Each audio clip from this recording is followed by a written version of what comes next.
programs is being presented to help all of us understand better our advantage, our American way of life. For today's topic, let's join now a group of young people at the National Education Program Workshop, Arkansas. At the classroom lectern is Dr. Clifton L. Gaines, Jr., noted young historian. We have discussed socialism and communism in our last two classroom sessions. Now, founder and director of the National Education Program says that if each generation of Americans will develop a clear understanding of our American system of capitalism, how it works, and the comparative advantages it produces for all citizens, then neither socialism nor communism ever will become established in America. So let's see if we can develop a better understanding of capitalism. But first, who will define for us the term capital? That is, in its economic sense. All right, Joan, suppose you define it for us. Well, money. Capital's money. That's right, but only partially right. Let me demonstrate. Here is a dime. Suppose I take this dime and buy some ceramic clay. Now then, my money, which is capital, has been converted into raw material, which it logically follows must also be capital. I mold this clay into a child's toy animal. You would regard the energy expended by me as capital. Now, when I finish, I bake this clay toy in my oven at home. This oven, or any machine I might use in achieving the final product, must also be regarded as capital. Then I add the final touch and sell this toy for 39 cents, or at least I try to. And if I should succeed, I take the 39 cents, reinvest it in clay, and start the cycle again, employing again all the forms which capital may take, as raw materials, as energy, as machine, and so on. Capital, in a few words, is money at work producing things. And since I am in charge of the cycle, I'm a capitalist. Yes? Well, what if you have to borrow that money like so many businesses do to start that cycle? Then that makes the lender a capitalist too, since it is his money at work producing something, and he becomes a part of the cycle. Capitalism is a system in which economic wealth or capital is used to produce goods for sale, or in other words, to produce new wealth. But Professor Gaines, aren't there different kinds of capitalism? Yes, there are, and the differences can be vitally important. State capitalism is often the first stage of socialism.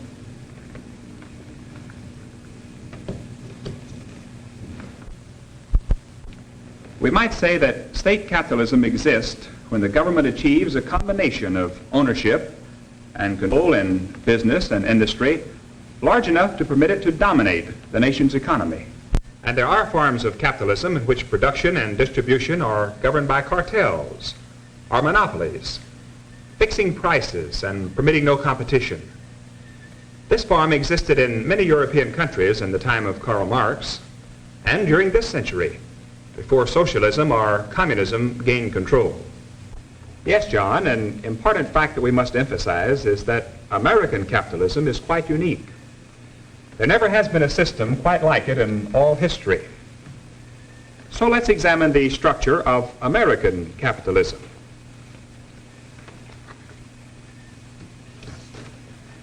There are three great pillars. The first and foremost of these is, who can tell us? All right, Louise. Isn't it the principle of private ownership of property? Yes, it is. This principle of private ownership is undoubtedly the most fundamental element in the structure of American capitalism.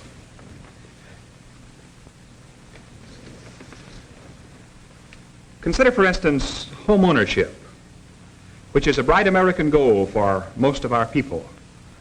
The desire to own one's own home, one's own property, provides a real incentive for almost all Americans to bring out their most productive efforts.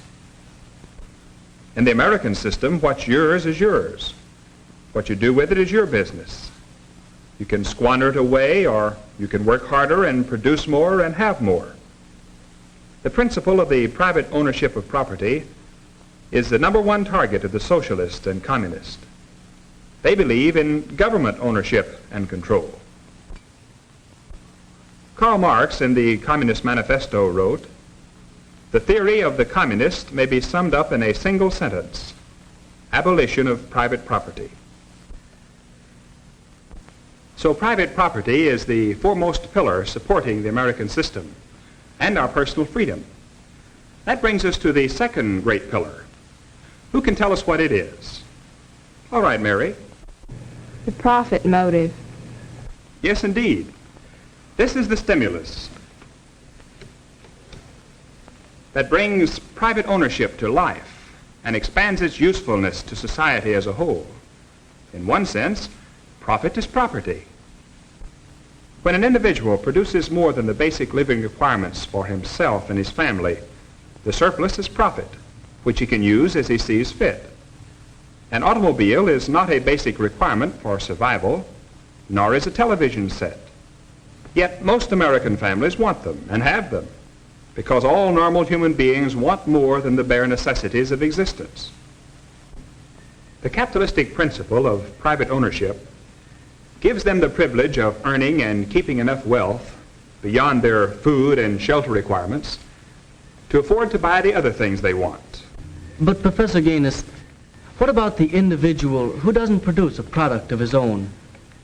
What I mean is, what about the employee, the worker?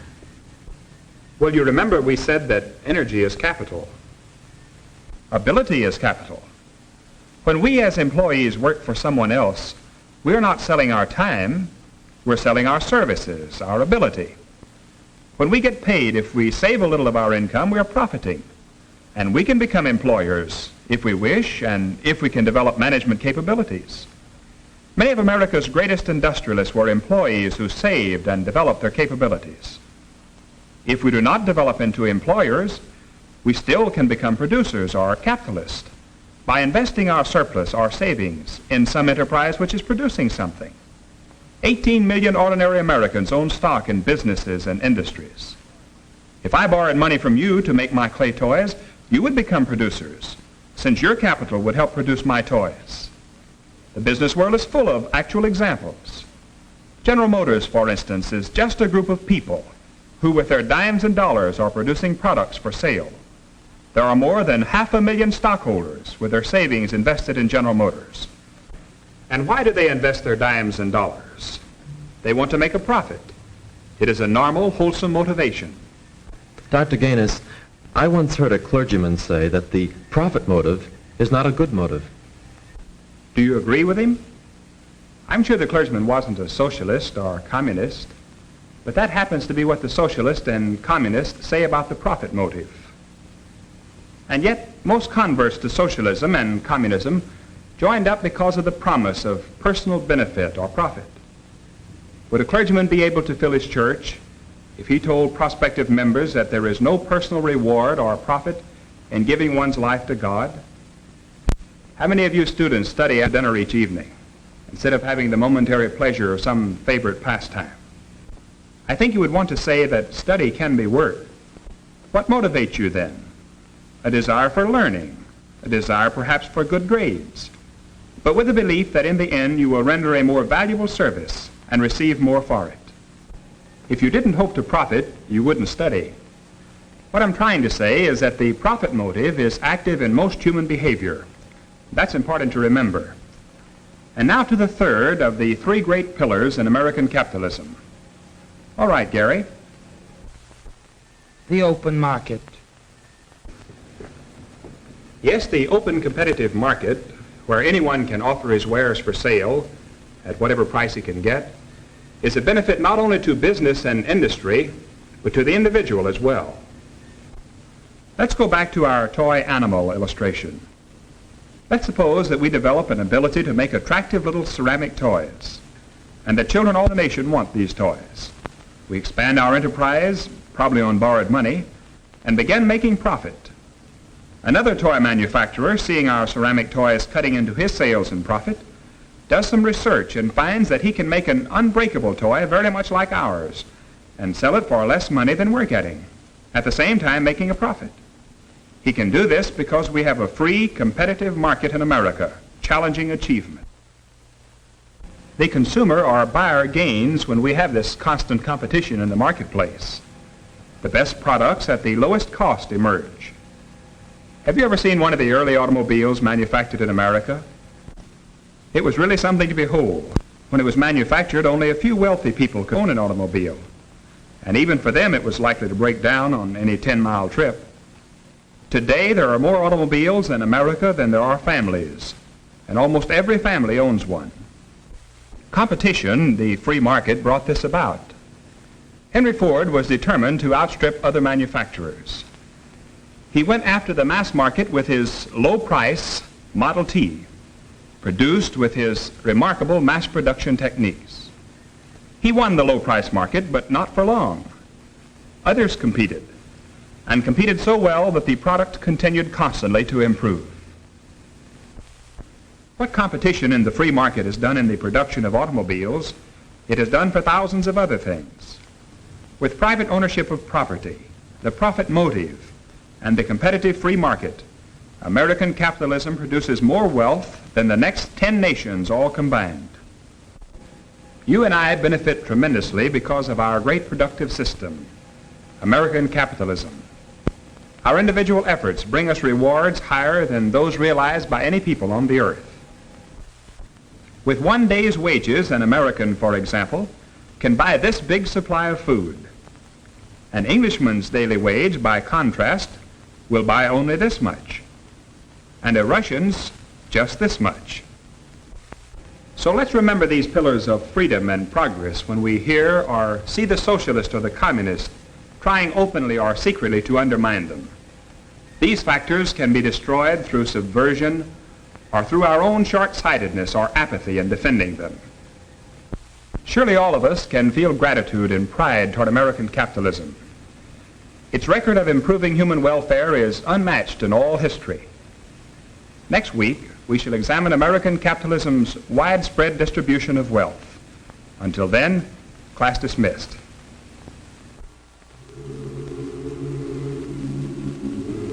The American Adventure Series is a production of the National Education Program, Searcy, Arkansas.